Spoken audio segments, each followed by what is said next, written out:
Welcome to Warhammer Warscroll Review. In this video, we're going to be taking a look at the Beastclaw Raiders Warscroll, the Frost Saber. Warscroll Review. The Frost Sabers are actually the cheapest battle line option in Age of Sigmar.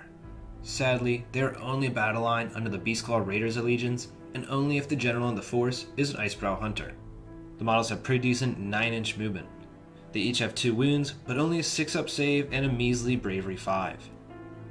They offer 3 attacks with Ren 1, which is pretty mild. If the unit is within 16 inches of an Icebrow Hunter at the start of the charge phase, they benefit from their ability, their Master's Voice. This can add 3 charge rolls for them in that phase. In addition to this added charge distance, they are Bravery 7 within the same range of the Hunter.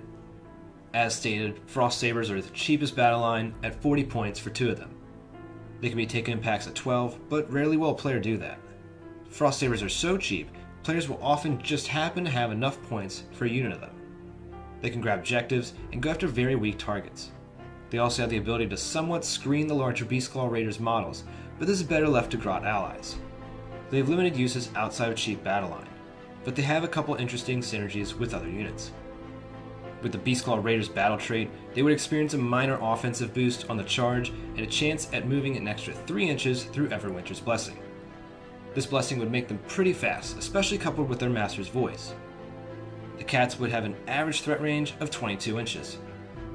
The best unit to have near the Frost Sabers is obviously the Icebrow Hunter. They gain the Bravery buff, but more importantly the extended charge range. The other Warscroll they work with is a battalion called the Scowl. This includes 2 to 10 units of Frost Sabers and 1 to 6 Icebrow Hunters. I don't see a player ever maxing that out because it sounds insane, but taking a Hunter and a few units of Sabers can be quite beneficial. The Scowl is just over 100 points, and the Icebrow Hunters are around 150 more, so the battalion will add about 250 points along with the Frost Sabers includes. Not cheap, but not overly expensive either. The Icebrow can set up in reserves normally, but this battalion allows the Frost Sabers to deploy with the Icebrow Hunter in the hero phase, anywhere on the table, over 9 inches away from an enemy. This is one of the very few places Beastclaw Raiders have access to models that deploy ahead of them, so it really can come in handy. If the player can take a larger unit of Frost Sabers, they can actually become quite deadly to the right target. Adding +3 to their charge makes them quite likely to charge the turn they deploy.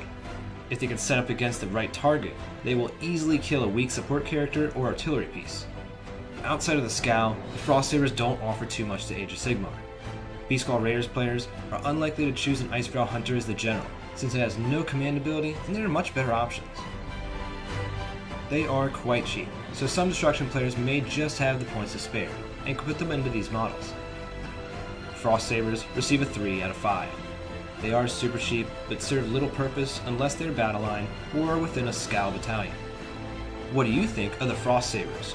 What Warscrolls would you like to see reviewed next on the channel? Leave your thoughts, answers, and questions in the comments below, and thanks for watching.